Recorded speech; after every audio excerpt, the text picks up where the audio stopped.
There we go. Oh, we are recording. Yay. All right. So welcome, everyone. We are delighted that you're here. My name is Donny Lobree. And I'm Kirk Prine. And we facilitate Flesh and Spirit community here in San Francisco, California. And we are delighted to host this next episode of Queer Tribes, and super delighted to have with us as our guest the Reverend Daniel Simmons. Yay. Welcome, Reverend Simmons. Welcome, Daniel. We'll just get right into it because we only have we have less than 45 minutes. 45 minutes. And let me just give you a little introduction to Daniel, and we'll tell you a little about him. So Daniel was welcomed as the priest in charge of St. Paul's in Norwalk, Connecticut, after spending 11 years at Trinity Church on Wall Street, where he served in a variety of clergy leadership positions, including director of liturgy, hospitality, and pilgrimage, and most recently as director of the Trinity Retreat Center in West Cornwall, Connecticut. Wow. After graduating from Virginia Theological Seminary in 1994, Daniel's vocational path led first through a cathedral ministry as canon pastor of St. Stephen's in Harrisburg, Pennsylvania. He then responded to a call to explore monastic life with the Society of St. John the Evangelist in Cambridge, Massachusetts. After 7 years of formation and leadership in that community, Daniel returned to parish-based life, joining St. Gregory's of Nyssa Church in San Francisco to direct national initiatives in congregational development through liturgy and music. In San Francisco, Daniel met his husband, Javier Galito Cava, whose life work is forming actors has blended with Daniel's own vocation to create a common pilgrimage that has continued to unfold for the past 14 years. Daniel's spiritual orientation and practice has been influenced by extended contact with Buddhist, Jewish, and Muslim spiritual communities and teaching. His spiritual grounding is also shaped by regular immersion in unbuilt environments in nature. For the past 20 years, he has created and led pilgrimages throughout the biblical world, Europe, Ethiopia, the American South, and Standing Rock. And pilgrimage has become to be the central lens through which he understands life's journey. So welcome, Daniel, again. That's quite a life story. Thank you. Good to be with you all. Yes. Yeah, thank you. So we're going to ask you our handy dandy 3 questions. And the first one, take as long as you want, because it's the piece that lets us know your story and your journey, and that is just tell us about your awakening and your spiritual journey. But then we'll move into to talk about, do you see us as a queer tribe? If we are a queer tribe, just talk about kind of musing about queer tribe, and then we'll ask you the final one, which is as a movement, as a people, as LGBTQ plus people, what's your vision? What do you imagine for us? I'm hearing voices, so wondering where those voices are coming from. I've heard voices many times in my life. Pay no attention to the voices. I think we got it now. There we go. Thank you. Well, So thank you. Daniel, what a pleasure. And so tell us about your journey, your awakening, and especially stories that speak to the heart of who you are. Thank you. Well, my spiritual journey is connected to the institutional church from the very beginning. I was born into I'll just call it a right-wing fundamentalist church that was started by my grandparents on my mother's and father's side. So I was kind of the product of that church start. And and was related to most of the people in it. So it was that kind of experience, and it was really nurturing because I had a relatively healthy family in some ways. The software that was kind of running the program was pretty faulty. The fundamentalism, and I didn't really learn that till later. So I had a pretty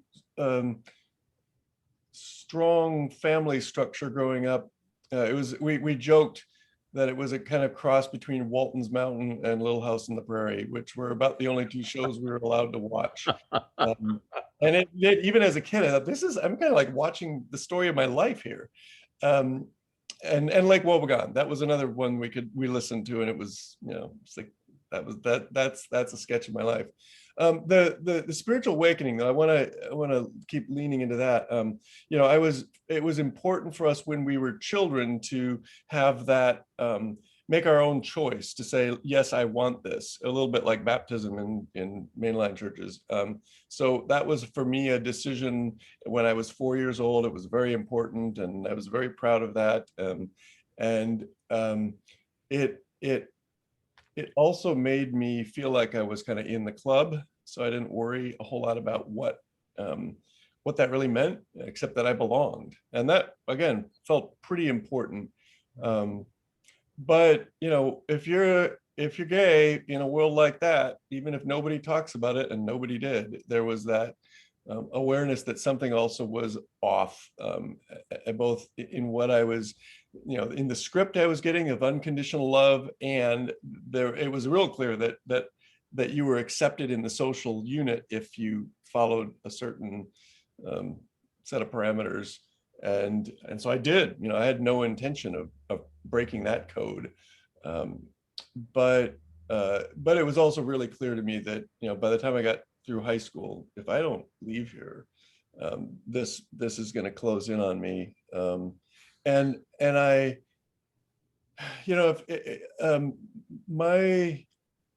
as I was thinking about this question, thought, my experience of spirit and of presence is something that woke up early, and I don't think religion helped it a whole lot. I think often it kind of tried to form it and conform it. And the thing that has saved me all along at every step of the journey, so the first one was kind of getting out of Dodge, leaving home, was to be willing to let go of that iteration of religion or God or whatever, if the thing that was starting to constrain me, and just say that it's more important for me to keep the coals burning, so to speak. So I've kind of left religion several times, but rather than leaving the institution behind, have just left the conceptions behind and said, this is about a relationship with self and other, and those two lines, or that line, gets blurry, and that's exactly okay. So I left home, and the only, I had nobody in my family had gone to college before me. So the only thing really open to me was a Bible school that was, when I name it Moody Bible Institute, some folks just kind of go wide-eyed.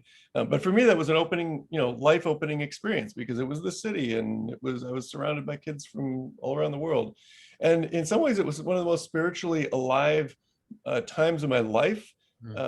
And that's just because I was a college age person. I was a rising adult, and so all of the hormones and get directed into spiritual awakening. That can be pretty powerful stuff. And once again, I found it a constricting environment. I transferred from there to Wheaton College, which makes other people kind of go wide-eyed. Found that, again, a really opening experience, mostly because I had some amazing teachers who really were there for the students, and taught me how to think, not what to think. And they stood out in those two places, because there weren't a lot of teachers that did that. And when I got to Wheaton, one of the professors, my literature professor, one day came to class wearing a clergy collar, and that just, I don't even know what switches it flipped for me, but he was a larger than life kind of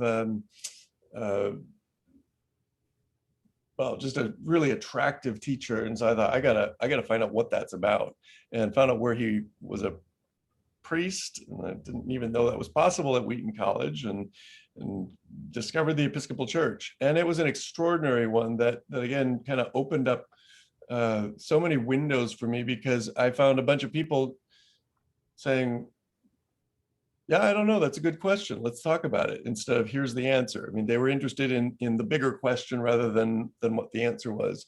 And it was an extraordinary church because it was near a college of people who were finding refuge from a constrictive approach. I was ordained out of that church. That was 5 years later, but gave myself permission, graduating college, to keep opening up the circles of life. I did some worldwide travel, and then came back and said, you know, folks from the church said, you think you might want to be going to seminary now? And that was not something I had any interest in, because I had such horrible models of clergy leadership. But way led to way led to way led to way, and I can, we can return to all the steps along the way. Spiritual awakening was part of probably every chapter in some way, which again, the pattern is just sort of letting go what was closing in and not working. One of the big chapters was joining a monastic community, which for me was following a passion to explore tribe. And I think it was it was hidden to me how much it was to connect to my gay soul, which I had come out, but then also kind of repressed it, suppressed it, because the church still wasn't that welcoming. So suddenly I found myself in a community of mostly gay men who had done the work to find a kind of personal maturity and spiritual maturity. And so that was a chapter of real integration. And that was exactly the thing that took me out of the monastery, when I realized, I have just not colored in this whole corner of my life, which is my kind of relational, sexuality, and that's spirituality. That's not something separate from it. So said to the brothers, I might be back, but I got to do another lap around the block. And that's when I came to San Francisco, pretty intentionally. St. Gregory's was one of those spiritual experiences that again kind of blew the doors open, because my little motto for the place was, it's the least moral and most ethical church I've ever belonged to. And I mean moral in that sense of like, what does God think about this? They were like, God's pretty much okay with everything. That's not the problem. How we behave with one another, kind of our ethical behavior, they were very rigorous about that, saying that matters, and how you believe and behave really changes the world. So that kind of coming to San Francisco and being able to just unpack my soul in the way that so many of us do, who have been through that city, and letting it teach me, and giving myself permission at 40 to just unfold that way, was again huge spiritual awakening. And I said, I will not settle down with somebody. Give myself a couple of years, and at about a couple of years, it just it was this graced moment of Javier crossing my path, and neither of us were ready for it, and both of us never looked back, and had a date and a half, and said, oh, something's up here that we're going to have to work out, and we're still working it. And today, my God, talk about spiritual awakening. This last year, in a totally unplanned way, having been dumped into a beautiful adventurous parish, St. Paul's, Norwalk, 6 weeks before the pandemic hit. And then having to kind of just make my way, figure out what to do and how to do it and how to hold a community together that couldn't be together. And Fairfield County was so heavily hit when the pandemic started. In fact, one of the super spreader parties was next door, and so I lost 6 people in the congregation died in the first 2 weeks of the pandemic. So just that, coming to terms with how to handle that when we couldn't be together. It's just kept me, like I think the world, at least as we're allowing ourselves to be, saying, we don't control a lot. This moment is the moment. It's where God is. That's been a piece of spirituality that's come strong to me over the last 6 years from the retreat center, and then now. And again, it ties back to my roots in northern Wisconsin in the woods, saying, if we learn to live like the trees grow and like everything, the patterns of nature, resurrection is not some weird thing Christians believe. It's just a pattern of everything. And it gets expressed in that kind of symbolic language there. But kind of just learning to live it now, and in this moment. That's where I am as my current practice of spiritual awakening, and it's still alive and real. Beautiful. So I'll leave question 1 there, and we can pick up details of it later. But sure, yeah. Feel free to bring in stories and experiences as we go along. Right. So weaving out it. So here you are, waking up on your journey, and I love that, even while you were in clergy training, not learning what to think, but how to think. So I love that phrase. I'm reminded of like Henry Nouwen's work of living in the question. So sounds like your presencing yourself and living in the question has been a big part of your journey. When I got to Wheaton, I took an intro to theater course, which terrified me. It took me into that moment of now and vulnerability. And the first day of class, Jim Young, the professor, who was himself just a kind of wide open heart, read us that well-known Rainer Maria Rilke quote, be patient toward all the doors that are unlocked or that are locked in your heart. The questions, you can't read them now. They're like books that, that don't have an answer. But the important thing is to live the question, live the questions now. And in some future day, you may live into the answer. But that live the question was one of those anchor moments of, wait, that becomes an orienting principle for me. Great, beautiful. So living in those questions takes us to the next question. Are we a tribe? Yeah. So I mean, if you get a chance to actually listen to any of our the former calls, but people's takes on who we are as queer people and possibly as a tribe. So kind of, if you're a Hindu, you might see that we actually chose to come into this world and incarnate into this physical body as queer, for whatever life lessons or purpose or contributions there are. Or I remember, hearing Harry Hay before he died, and he was talking about just kind of scientifically the biologist of what was his Thomas that talked about, as queer people, we know that we're important because we keep appearing generation after generation after generation, every tribe, every religion, every space, we're there. So somehow we are important.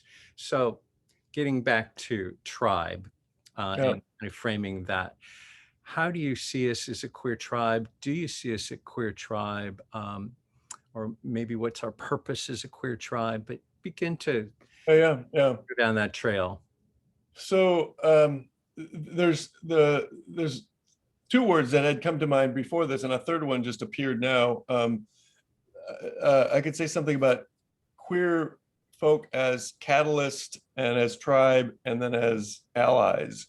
I think it's true that we've always been a catalyst in society, that there is a function in the two-spirited or multi-spirited person that just, as you say, keeps showing up. And it's not biological procreation, but there's a kind of spiritual or cultural co-creation, that there's that the masculine feminine chemistry balance, within a person, as that's gotten expressed, just it seems a fact to me, and I don't think it'll ever not show up. Its role, though, it keeps changing, and what a privilege it's felt in these several decades to be at a time in history where that could be lived. I will never take for granted that opportunity to live in San Francisco and experience being in the dominant culture. It really set me up to come and do the same in New York, even though I wasn't, with Javier. And it's never left me. I mean, I really am able to live in Connecticut, and have always, as if we were still in the Castro, and that it rewired my brain. Yes. And that tribe, its own version of saving my life, saving a spiritual, blowing on the coals, and the mixture of St. Gregory's and San Francisco, of being able to find myself in my whole self in that space and time. So I've experienced the tribe. We certainly are a tribe in that sense. I mean, granted, it was a very limited experience, or a generous experience of a very limited bandwidth of the tribe. But one of the things that comes to mind for me when I think of tribe, as much as I've loved that experience, is that a tribe is a unit that depends on there being an us and a them. That tribalism is all about finding the principal unit of collective existence in the ones right around me, the ones a lot like me, the ones that are not those people, the ones that have this name, not that name, which is not a bad thing. It's just a stage of cultural development. And it's one of those things that we're starting to not move out of. In some ways, I think we're moving deeper into a kind of tribalism. But there's this growing awareness of how and I'm not thinking of globalism in a corporate sense, but just in a cultural sense, the kind of connection, the connectedness, saying, wow, I'm not just connected to those like me, but I am equally connected in some ways to those completely unlike me, including my enemy. Religion has plenty to say about how to do that, and certainly in my practice, reconciliation is one of those deepest core values. Finding, and I think you can't do that work until you've experienced the tribe, found a solid place to stand, come to an identity, found a we that isn't just an I alone. I mean, that's a terror, is to be alone. So to find the we, but then to start to explore the bigger we, and how do we interact with them when them is a real thing, and how does reconciliation happen across those boundaries? I mean, I think it's getting more important now than ever. And I do think we're in an evolutionary process, like everything else, so that in the big cycles of things, we are going to something that the circles keep, keep expanding, and the we is becoming bigger. I hope there is always a tribe. I don't know that we need the ghetto in the same way that we did. Thank God. There are still places where that is true. Most places around the world.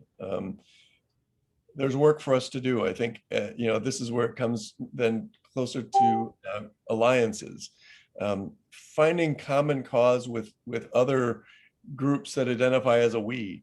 One of the things that really made me so happy to see during the past 4 years was groups that wouldn't have had anything to do with one another. I'm thinking especially of what was happening in the South, where Black churches and queer communities and women's groups were all coming together, saying, "Wait, we've got common cause here. Let's explore that together." And that was new, or it is new. And I think it's, the Women's March was another thing that just I was in New York when it happened at the beginning of Trump's regime, and just watching how that that gathering cut across every category, and the power that suddenly was unleashed with everyone present. That this will change the world when we can connect our heart's passion and our sense of a we together around common cause. That will make all the difference. So that might even start spilling into that third question of vision. I think privilege, the privilege of having been able to be out and safe. I don't want to speak in language of responsibility or duty. It's more like opportunity. What do you do with that energy? And I think that's something we're starting to imagine more of and wider. So I don't know. That's where the conversation gets interesting to me. Like, what do you do with that energy? How do we extend what we have by grace been given to so many others who don't have it? Mm-hmm. Mm-hmm. And so trail that then into vision a bit more even.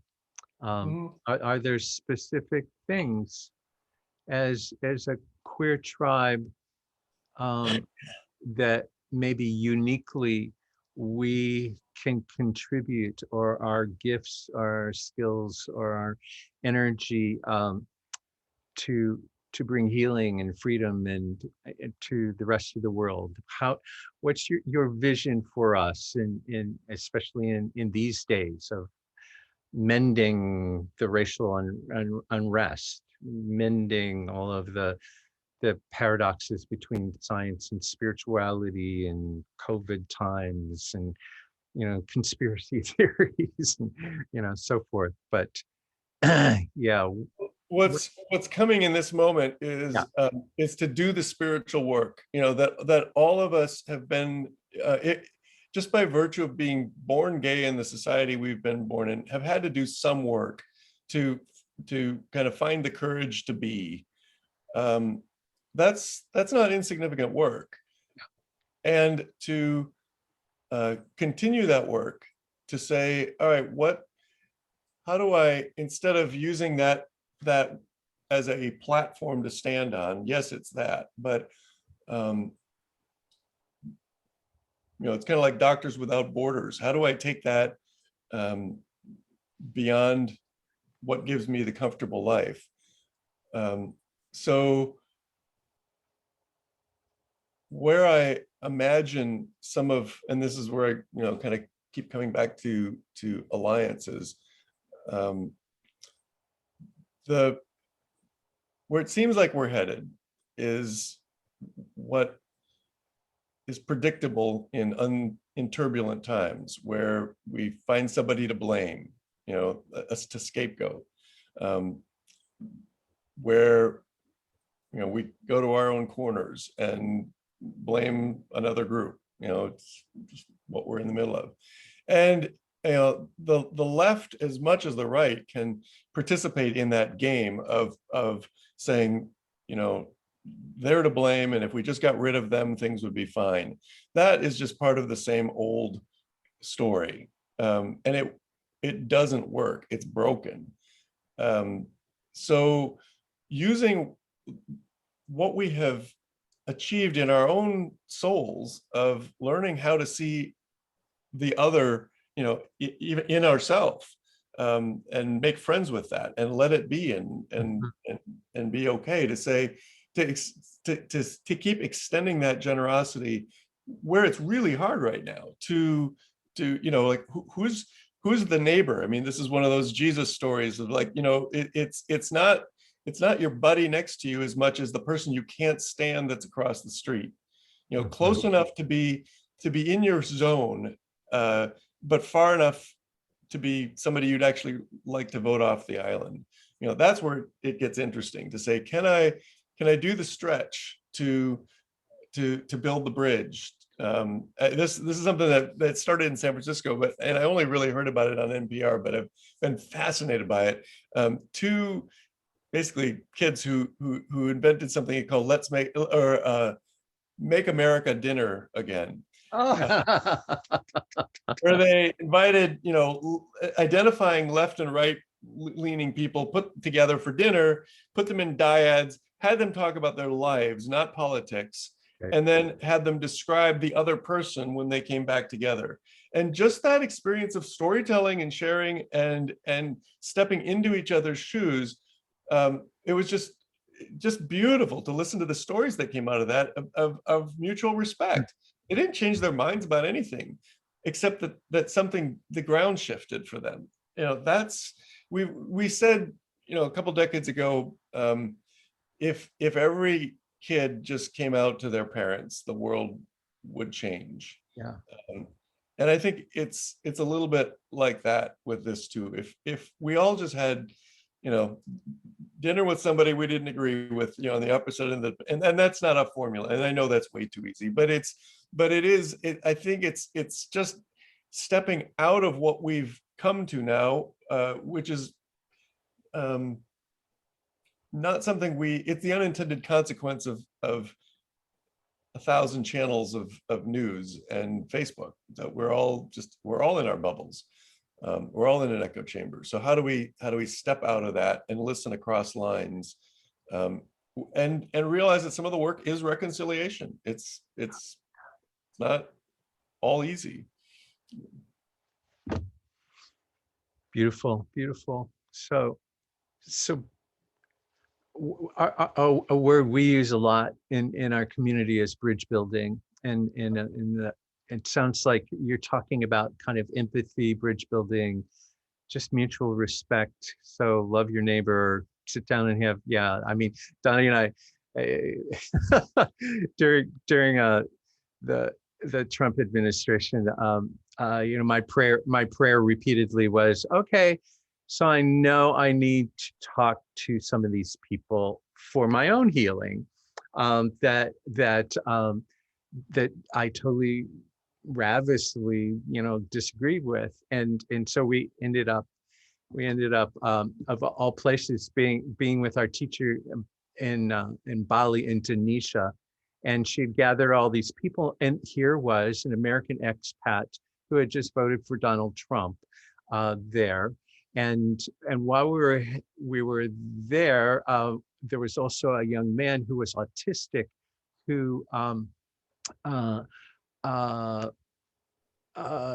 of was on a different frequency. So he would remind us when the two of us were in conversation, are you in your heart?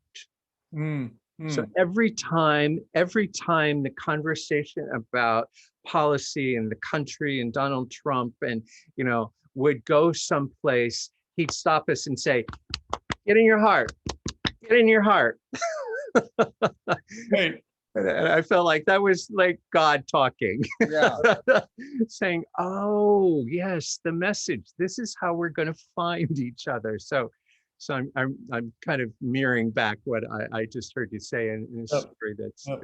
tangible. And it you know, there's a lot of really big, wonderful plans we could Yes. talk about how to create those Yeah. bridges. And I think mostly the bridges are just the daily interactions, the and what we're doing in our heart space. Javier was talking to me about this of he said, I don't even have to wait until I'm around those people. It really, because I'm starting a dialogue in my head Yeah. as soon as I think about them. So just catching that narrative as it starts, as it cranks up, and stopping the script, stopping the storyline, is key. Beautiful. Yeah. So, Yeah, we could do a whole call just about what you just said. So yeah, that's juicy. Thank you. It's a worthy nugget. well, And it's a humble vision, but it is. But I'm sticking with it. Just that. great, great. Because way leads to way. If we do that work, then we'll start to see. And I'm very optimistic. I actually think, I don't know that it may be too little too late, and I'm just talking about, will we boil away the atmosphere? Well, that's so big that I'm gonna practice things that help that not to happen, but that's too big. Short of that, there's a lot of work we can do to rebuild Great. everything. Great. Thank you. Thank you. Well, I'm aware that our time, we could sit and chat with you all day, but our time is floating by, and I want to give brothers that are on the call an opportunity, if they have anything that's been stirring and listening to your story, that they want to hear from you. So if someone wants to unmute, feel free to raise your hand and ask Daniel a question. Yeah, go ahead and unmute and just, we may not see your hands, so go ahead and unmute and just. Any questions, comments coming from you lovely beings? Yes, Eric. Eric, we saw your hand, yay. Okay, yay. First of all, Daniel, I just really enjoyed hearing you talk. You have a wonderful way of expressing yourself and very inspiring, and I'm envious of your parishioners. One question I had early on, that there's several things that have come up since, but I just wondered, since you've grown up in the evangelical church and you still are Christian, I just wondered how you kind of frame your perception of Christ and your relationship with Jesus, because that, it's so the persona of Jesus is just so overly imbued with various meanings, and I wonder how you've kind of worked your way through that. Good question, and I'll give you the shortest answer is to keep letting Jesus go, and also meeting Jesus again for the first time. And this is not about, we could talk about, resurrection and all that stuff. It's not, but I think more important, Jesus wouldn't even need to have ever lived for that to be a real possibility. It happens all the time. I've just had a couple of people who have had a death of a loved one, and they're experiencing their dead loved one present with them, and they're saying, "Is this real?" And I say, "Yeah, of course it is, because it's happening to you. Go with it. Let it happen." There's one of the teachers, Franciscan theologian who I love listening to, Richard Rohr, reminds his listeners, saying, Christ is not Jesus's last name.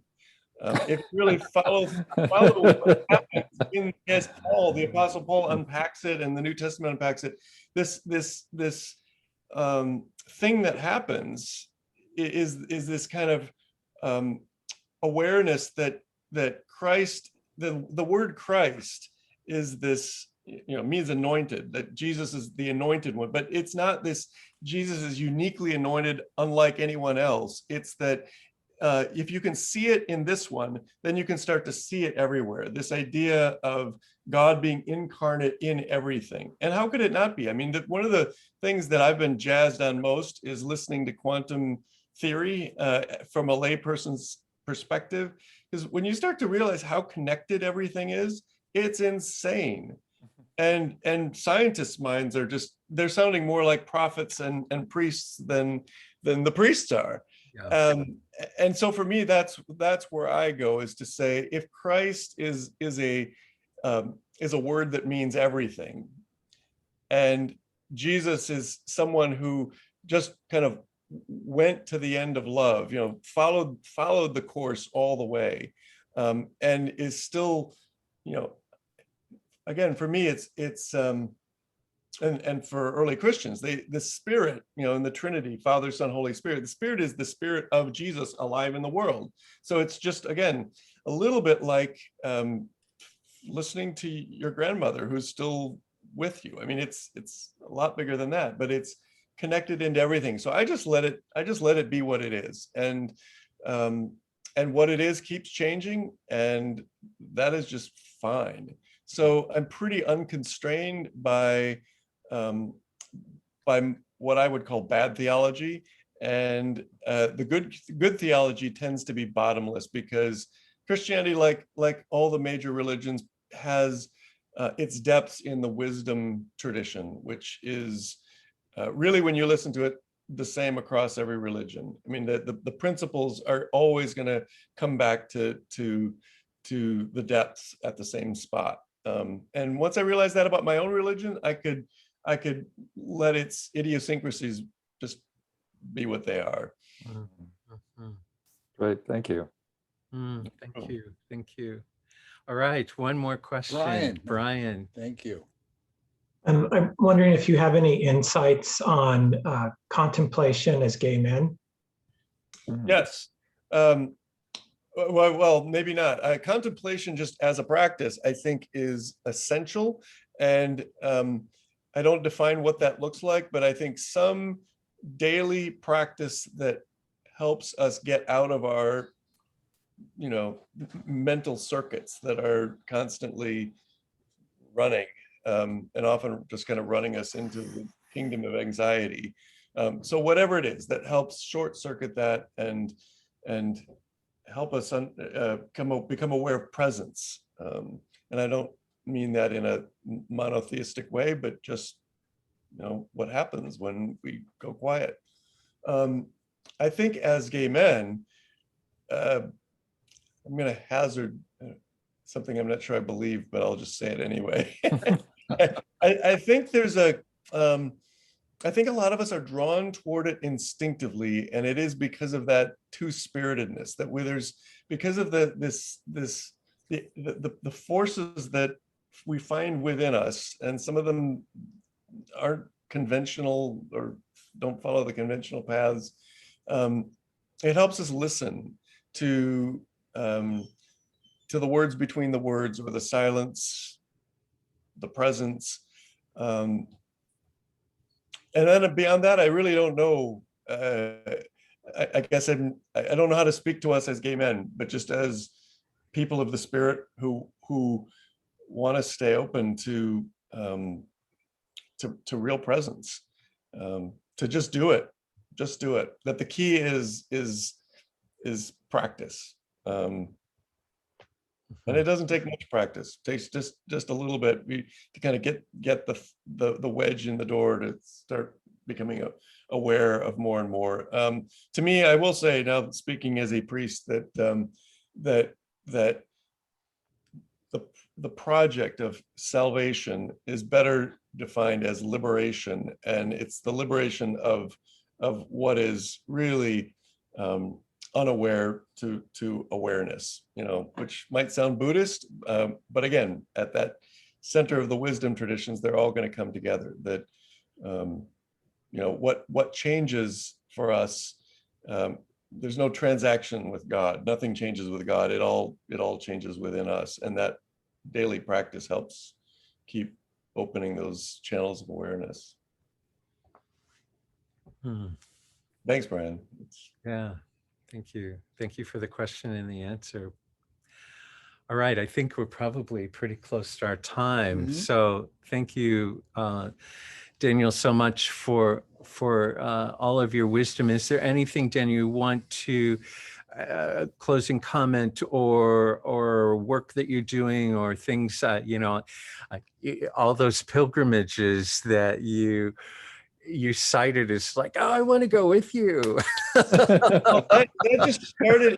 It started as a way of exploring myself and the world, and the power of that kind of travel, which I became aware of as I did it, was what we're all doing. I mean, this is life, and it is so connected to how we walk each step now. Yes, the destination is important, but the journey is the destination, as a lot of folks who walk on pilgrimage say.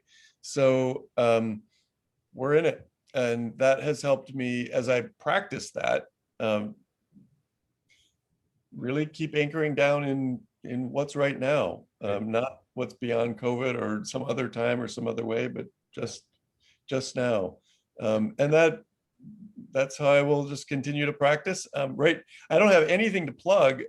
This right now for me is a chapter of I got no pilgrimage coming up. I'm not doing anything that is not writing a book, but I've never been a parish priest, meaning in charge. I've always worked on larger staffs, but this is the first time I've been leading a congregation, and it is completely absorbing and a lot of fun, and a big challenge, especially in COVID time and coming out of it. Yeah.